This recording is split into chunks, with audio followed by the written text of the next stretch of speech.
Welcome, friends and fans, to another edition of GalaxyCon Live, where we are bringing the convention experience directly to you. And today's show will indeed be bigger on the inside than it appears on the outside, with 3 extremely talented cast members from Doctor Who, and now is the time for all of you in our chat room to begin typing in your questions for them. Immediately after this session, you will have the opportunity to talk to them directly through our private chat options, as well as shop our selection of personalized autographs, all of which are available now at GalaxyCon.com. Unfortunately, we must announce that due to an unexpected production conflict, Billy Piper cannot join us today. We will still be able to fulfill all of our autograph sales, and our private chats will be rescheduled. If you purchase a chat, please look for an email from our customer service department with details, and we look forward to hosting her again at a future event. So without further ado, let's reverse the polarity of the neutron flow and materialize in the rest of our guests. First, she is an actress whose body of work includes ER, Arrow, and A Discovery of Witches. Today, she joins us to talk about her role as the enigmatically charming Professor Riversong. Please welcome back the always amazing Alex Kingston. Hi there. Hello. Hello. Alex, how have you been?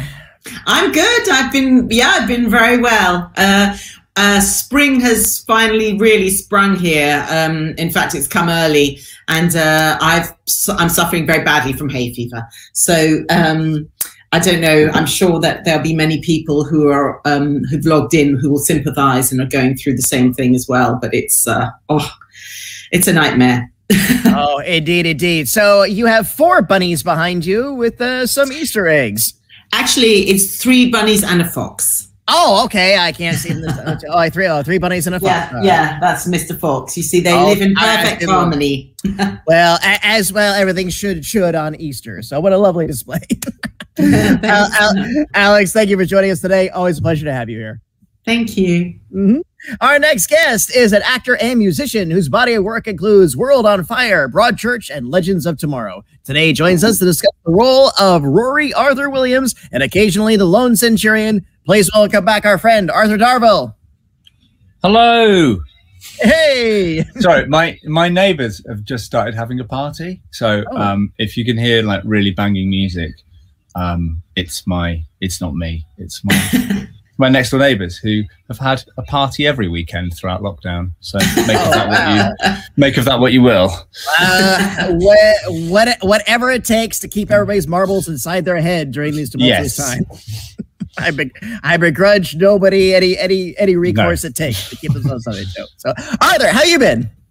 I'm all right, thank you. Yes, how are you? I'm doing well, and over in Florida, equity work theoretically might be coming back to my day job. So we'll see. We'll see. Yes, indeed. Yes, indeed. I miss my stages, as I'm sure we all do. Everybody do. So is that a ukulele you got behind you? That is a guitar-lele. Okay. Yeah, and then I've got my other. Oh yeah, we've seen your other pieces, but yeah, you know. I don't think you can look cool playing a ukulele, but maybe that is cool. I find it. I don't know. I don't play it in public, but I play it I really rock out on it privately.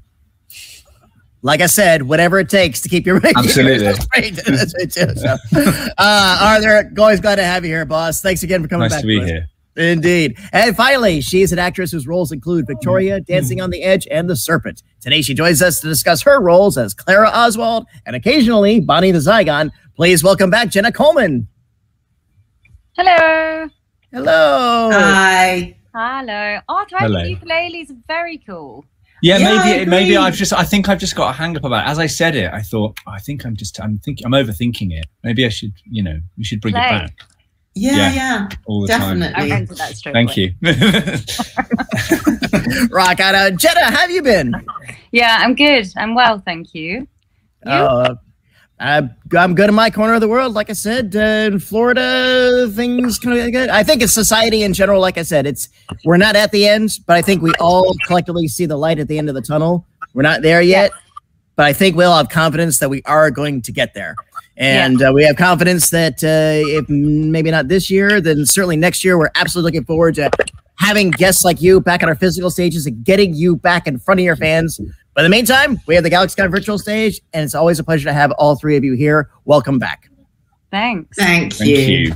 Indeed, indeed. So, a happy Easter holiday to yourselves and our audience as well, if that's part of your thing. And I say we just go jump in and right to our questions. What do you say? Yeah. Let's go for it. Let's do it. And before we start, hang on. Oh, yes, sir. Before we start, I had a real Easter discovery today. Oh. And because we were allowed in gardens for the first time. So I went and sat in my friend's garden.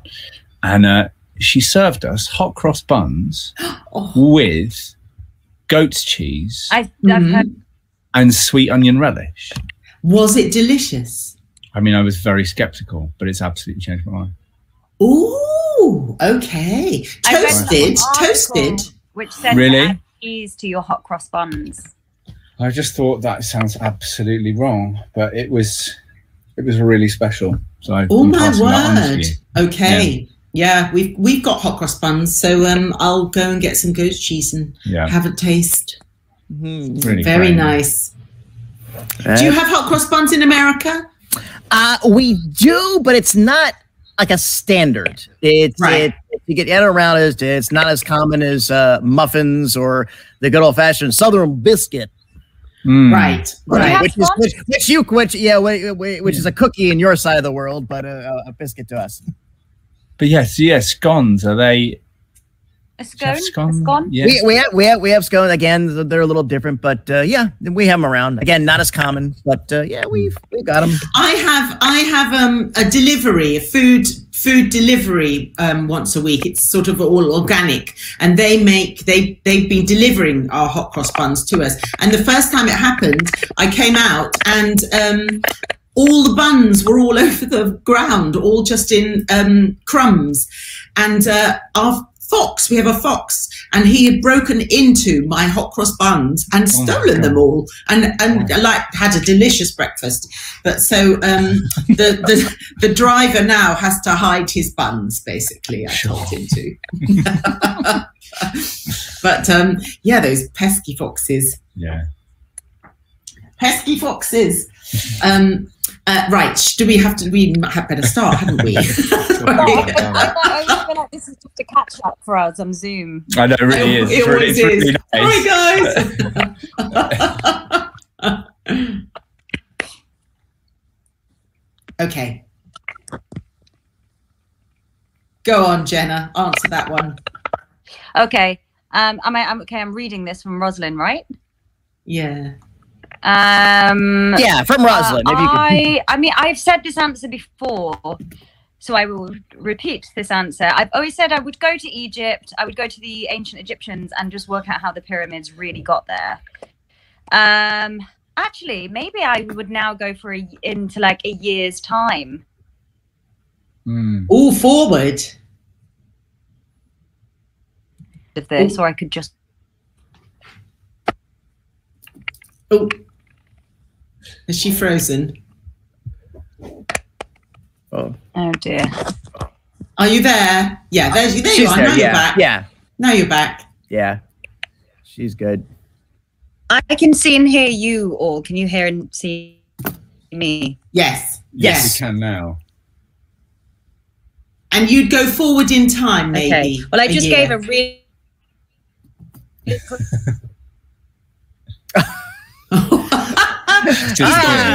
She's gone forward in time. Yes, she has indeed. I went back to a minute trying to get house cross buns back into American cuisine, but I failed. But anyway,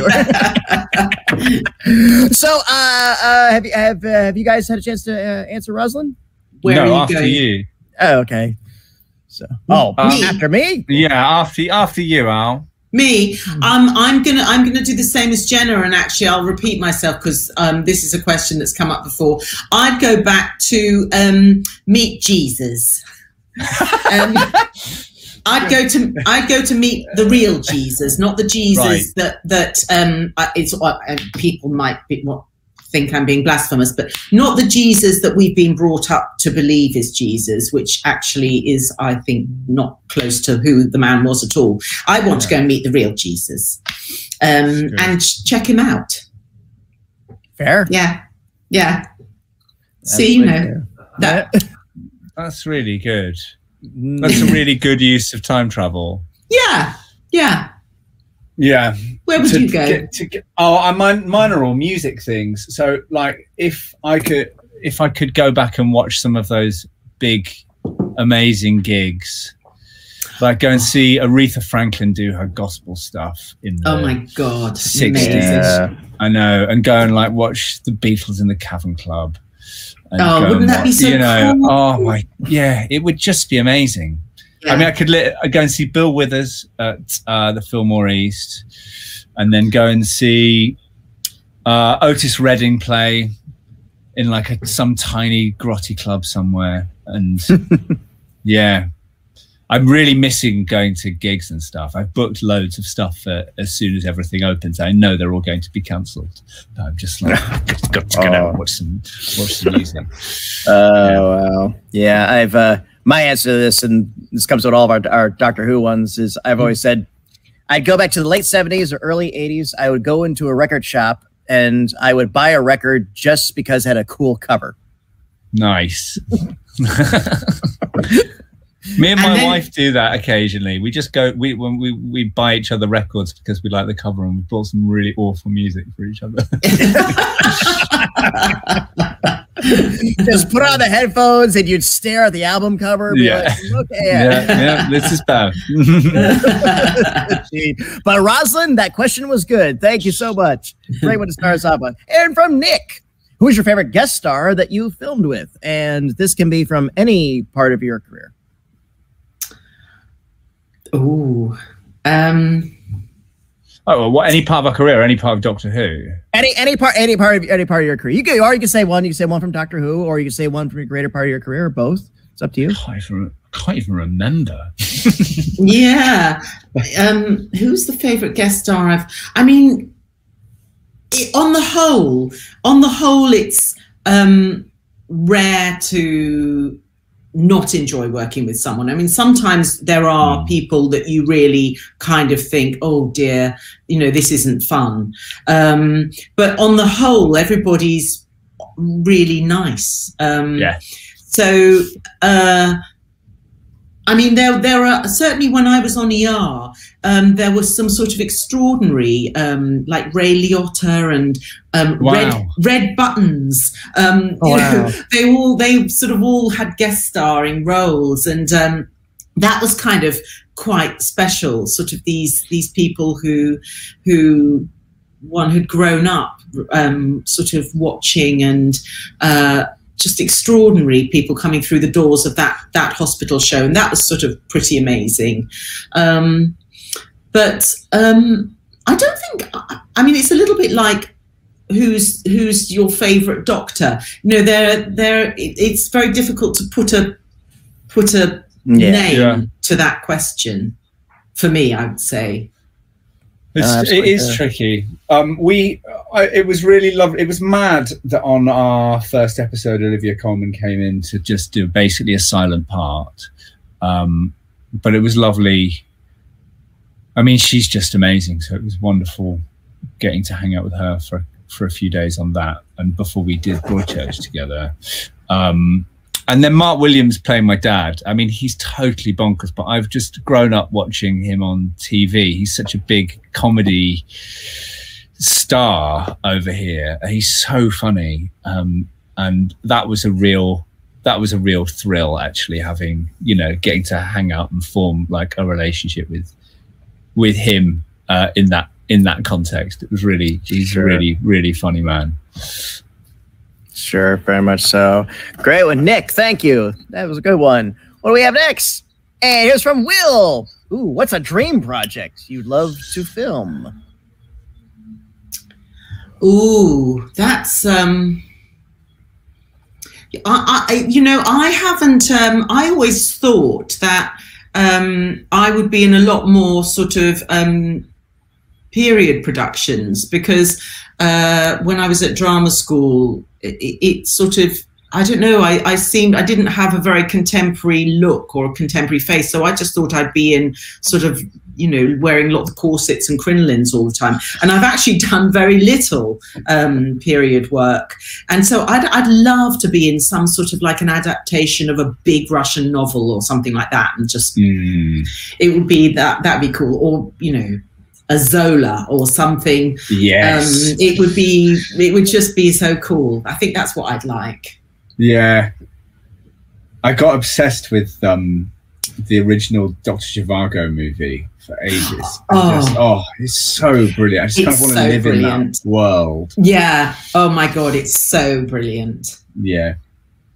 I'm with you. I've always said, and maybe this is an easy answer, but I really would like to be the human in the Muppet movie. Just hang out, getting to hang out with all those guys. Yeah. I could totally see you doing it, Joe. Just somebody just totally runs afoul. You're in love with a girl from afar, and the Muppet Gang does a Cyrano plot and tries to get you to. We can do this. We can write this. Yes. It's going to be amazing. it's right. But they have like a real special place in my and I didn't quite realize we went to there was a Muppet exhibition in New York one year. We went to New York. And I walked in and just saw the puppets in glass cages and just burst into tears. And I was like, why am I crying? It was really embarrassing. I was like, why am I crying? But there's something about them that maybe the Muppets could do an adaptation of Dr. Zhivago. Oh my God, that would be amazing. Miss Piggy could be Lara. Brilliant. Right, let's pitch it. Yeah, let's do it. I've got some. How can I put this correctly? I've helped Dr. Bunsen Honeydew on several events for Disney. I'll leave it at that. And Will, brilliant. Thank you. Fun question. Absolutely fun question. Here at Muppet Labs, so the future's being made today. And from Dylan, if you could do a crossover between Doctor Who and another TV series, what would you choose?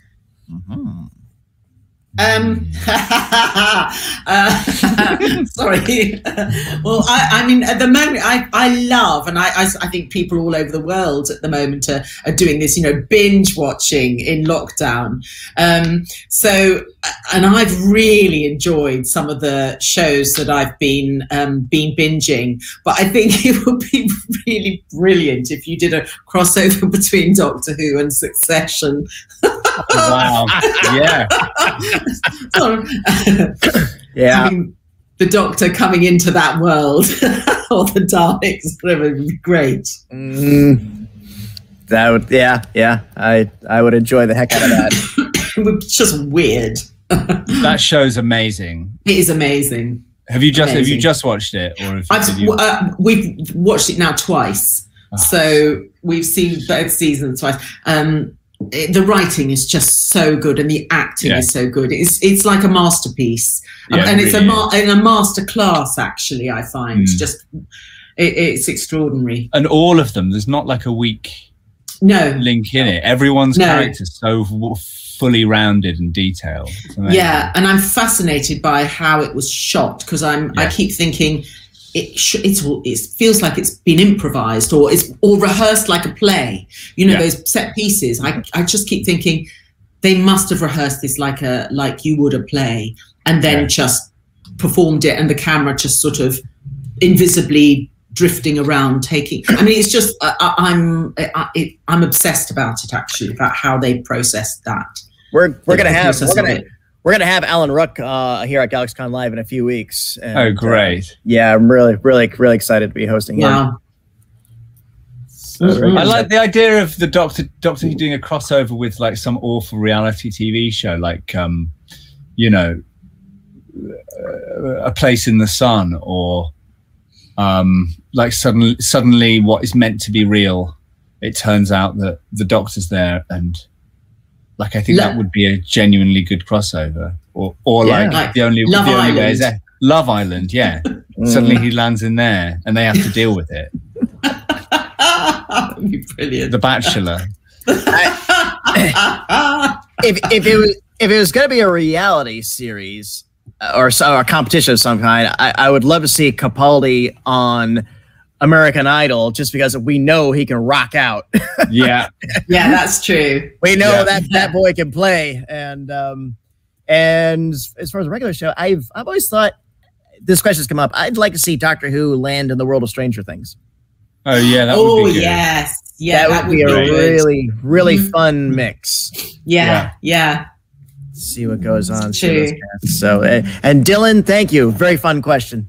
What do we have next? And from Mark D. Would you say you have any similar traits to your character? I think probably all actors use a little bit of themselves when they're playing a character. Would you agree, Arthur? Yeah, absolutely. Yeah, you sort of, there's elements of yourself, even if you're not intending it. I think there are elements of yourself that creep into the roles that you perform. Yeah. Yeah, I think so. Obviously, the similarity between you and River is everything you say is an absolute zinger. Yeah, right on. Yeah. Yes, and yeah, I mean, I think the sort of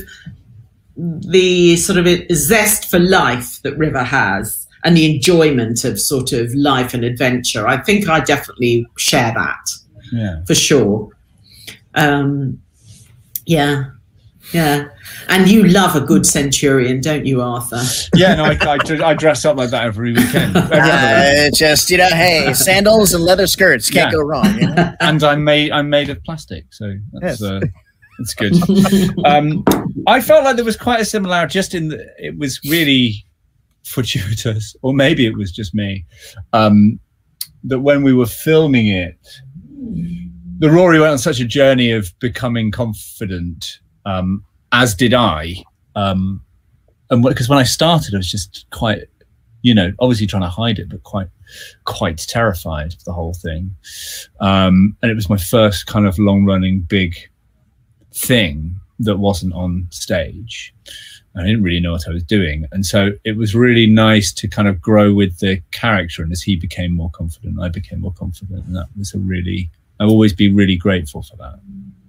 Right on. Yeah. As we were grateful to see it all in action. So, question that way. Mark, thank you. Fun question. What do we have next? Hey, here's from Kate. What's the best piece of advice you've ever received?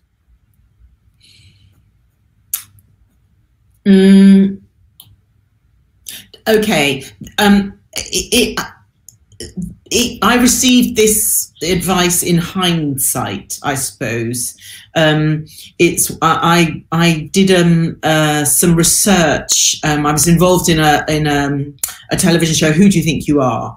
And it was I was researching my ancestors, and we sort of ended up following my 5 times great grandmother, who actually was a very successful brothel keeper, and became incredibly rich. And after her husband died, she never married again, because she knew that if she were to marry again, all of her assets would just naturally go to the man, even though he had not done anything.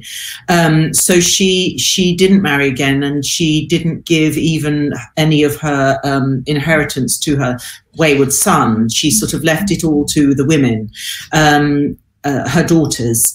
And I was going through a divorce, and I realized that I hadn't really protected myself in that marriage, and I wish I had learnt about my 5 times great grandmother beforehand, because I would have actually looked after my money a bit more carefully. So it was sort of like, it was late, it was advice a little bit too late, but it made me realize that she absolutely, way back then, had her head in, 1700s, had her head screwed on, and was making sure that she and her daughters sort of held on to what was truly theirs, rather than it being sort of, taken from them. Yeah. Wow. That's amazing. Yeah, very remarkable woman. Yeah, she was. Yeah. What an amazing thing to be able to find out as well. That's Yeah. so great. Yeah. I've not seen your Who Do You Think You Are? I'm Shepherd's Market. I mean, wow. she notorious. Wow. Yeah. All going on. See, the apple doesn't fall far from the tree. No. Well, Arthur, I don't know. I don't know. I mean, I definitely can't come anywhere close to that. I don't know if I've had any. Maybe I just don't listen, and maybe that's quite telling. I think I've had any great. I suppose I'm kind of. I mean, this without going too deep. Like this lockdown time, I've tried to kind of seek advice from various places, and I've got some kind of quite interesting spiritual advice, but that's not really I tell you, I got some professional advice once, which so I was one of my first TV job was playing was in a Dickens adaptation of Little Dorrit with Tom Courtenay, who I've been he was one of my heroes. Amazing, yeah. And I'd read his letters and just been I think he's extraordinary. And so I was playing his son, and it was a big cast, and again, I didn't really know what I was doing, and I'd done a lot of stage stuff, and so I was like, well, I can obviously apply the same things, but I was like, I obviously just need to speak really quietly when I'm acting on screen. That's all I really knew, because none of my training was in screen acting at all. I didn't really know what I was doing, and so we were doing a rehearsal for a scene, and then I think it was then we were filming it after lunch. And I walked past his trailer, and he kind of summoned me in, and I was like, oh my God. Going into Tom Courtenay's trailer, and he just went, just speak louder. Don't listen to all of these younger actors who mumble all their words. Just speak. And it was brilliant. And he really helped me through a kind of a moment of real kind of professional insecurity and questioning. And he kind of gave me the confidence to just go, no, just go for it. And it was really lovely. Yeah. Wise words. Very, very wise words. Best. So now I just shout everything. Yes. just act. Just act. Best advice an elder statesman actor gave me was he said, "Just remember, it's a marathon. It's not a sprint." Yeah. Yeah. Well, that's life, isn't it? Yeah. It's a marathon. Not a sprint. Indeed. Certainly has been the past 18 months, but like I said, we can see that finish line ribbon, of course. And Kate, thank you. Very great question. What do we have next? Here's one from Lisa, #1 Trek fan. What is your favorite memory from the show? Oh, Arthur, you got to start on that one.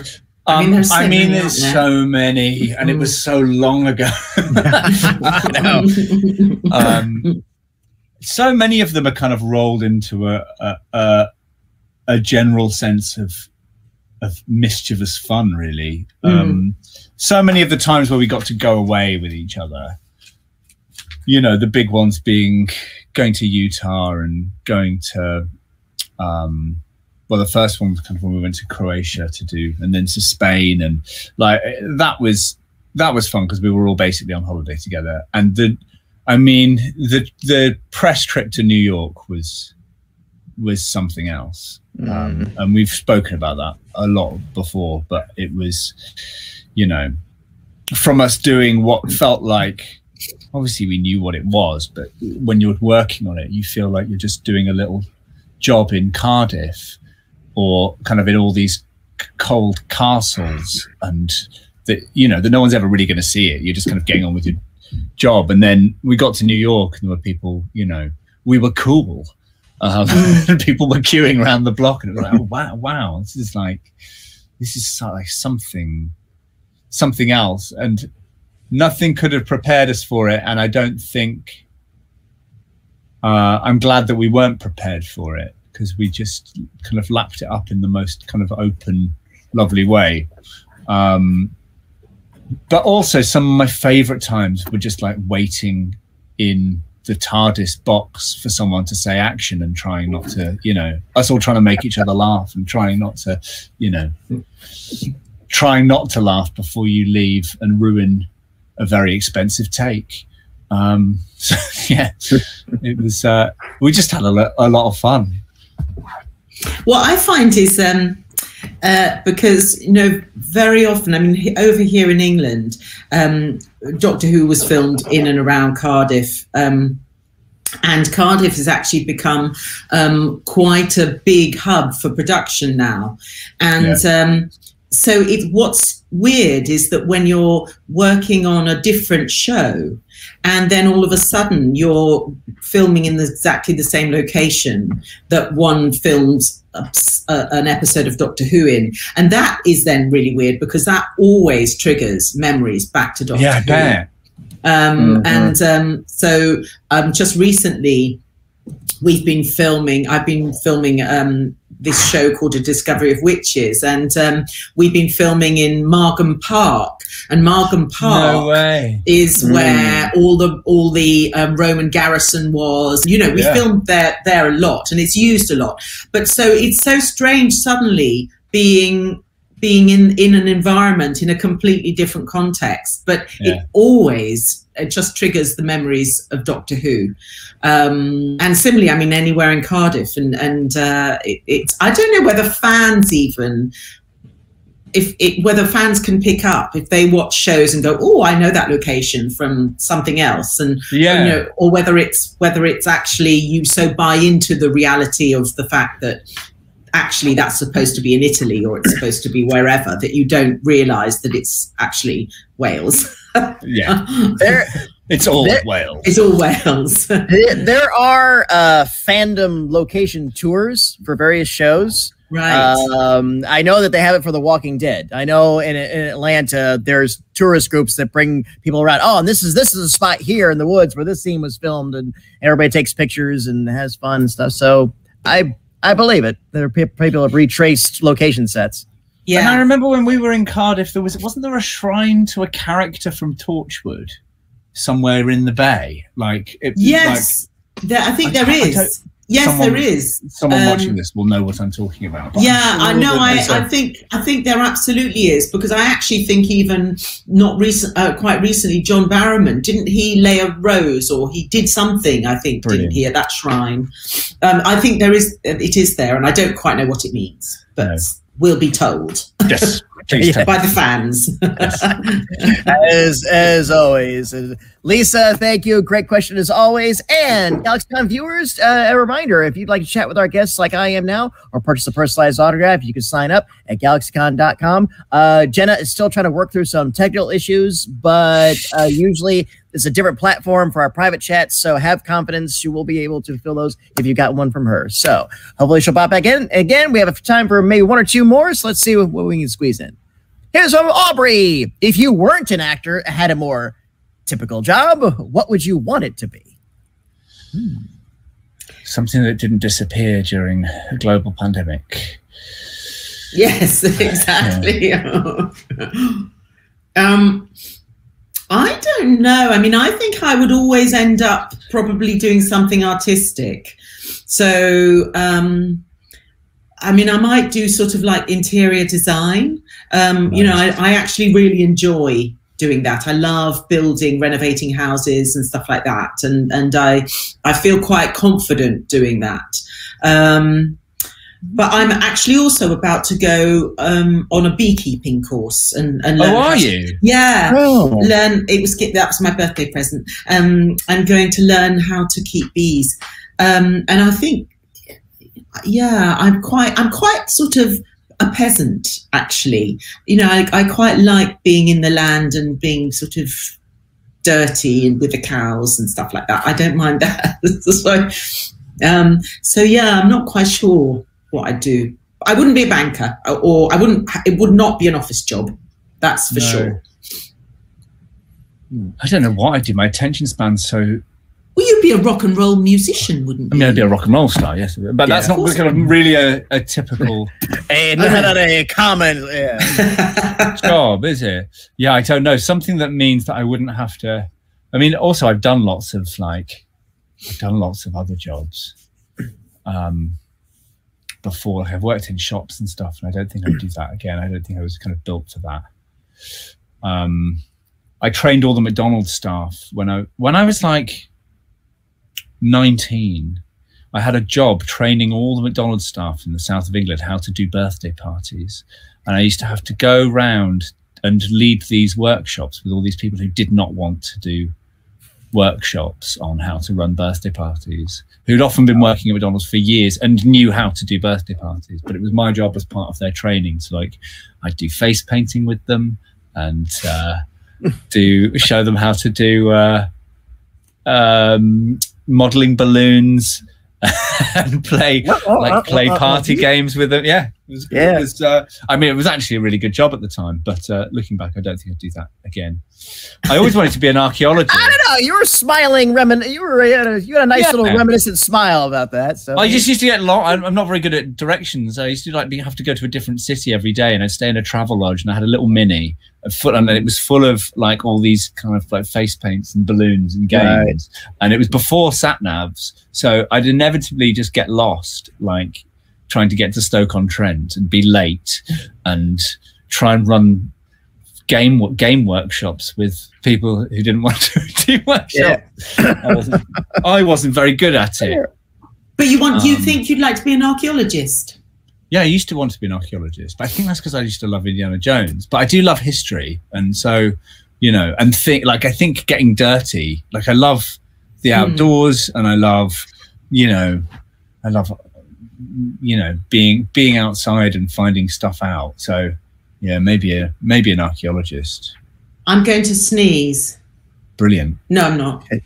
Oh, you know that thing when you think you are, and then it doesn't happen, but it might happen. I'm just. I can't wait. I can't wait. This is so good. So tense. Oh boy.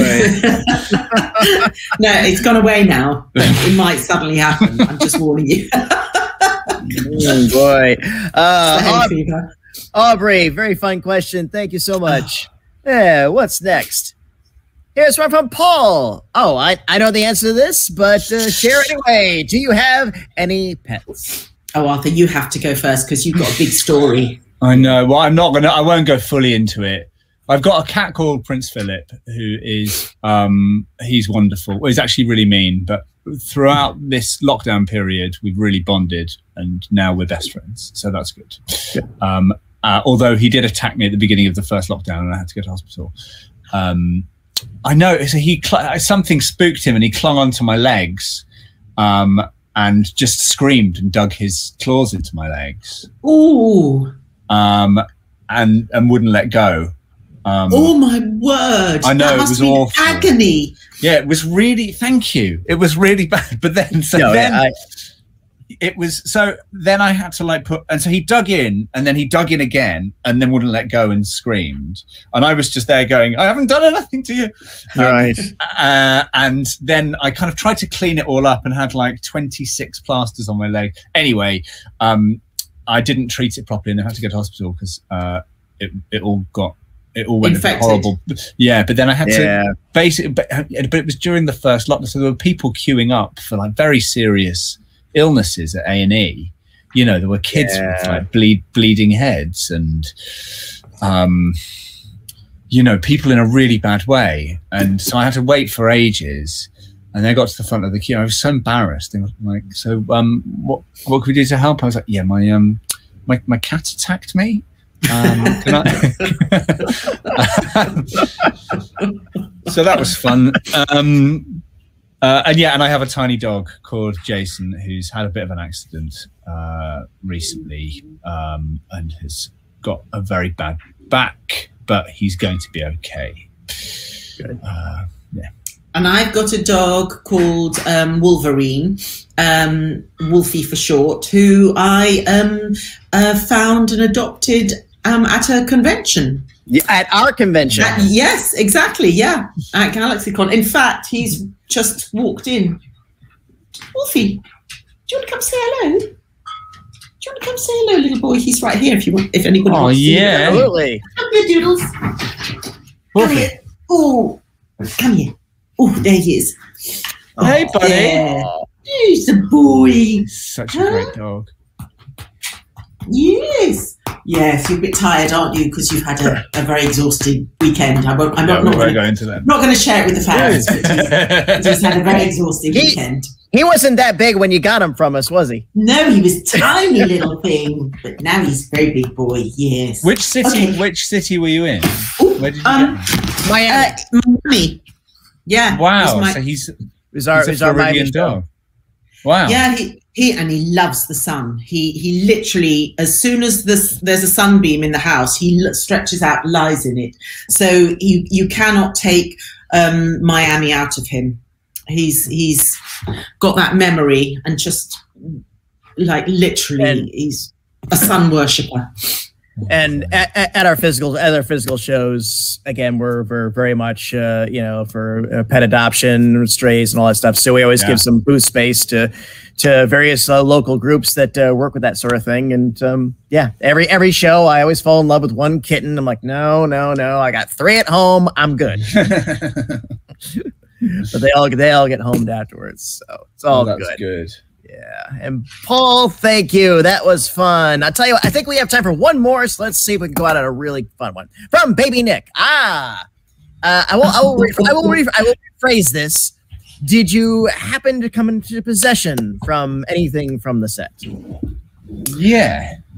Hang on. I'm going to see if I can find it. I haven't seen. Give me 1 second. God damn you! If you, I never did. I mean, given that River Song's always stealing stuff, like giant diamonds and rubies and things, I'm very good.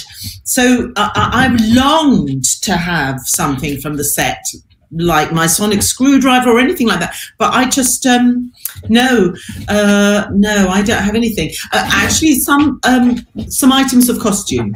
Whenever they, quite often, whenever you have a costume, you have to have a double, just in case the costume, gets broken or dirty or whatever. And so there were occasions where certain costume elements I took home with me. There's a lot of rummaging. But I found it. Oh, what you got? Have you found? Well, so we had a day. We all went feral, to be honest. It was one of our last days. It was our last day on the TARDIS, and they were going to break the TARDIS down and rebuild it to make a new TARDIS.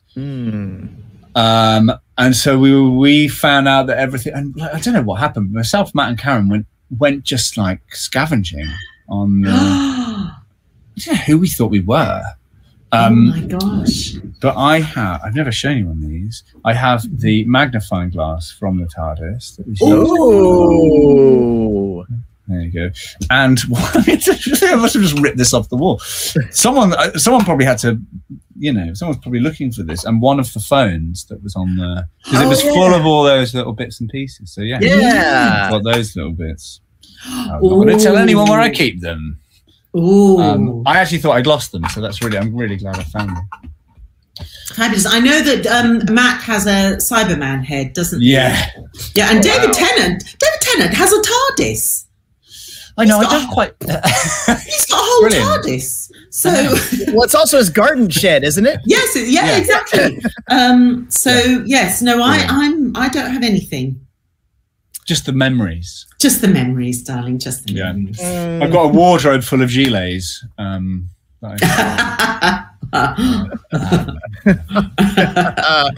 Oh, that works. Baby Nick, thank you. Great question.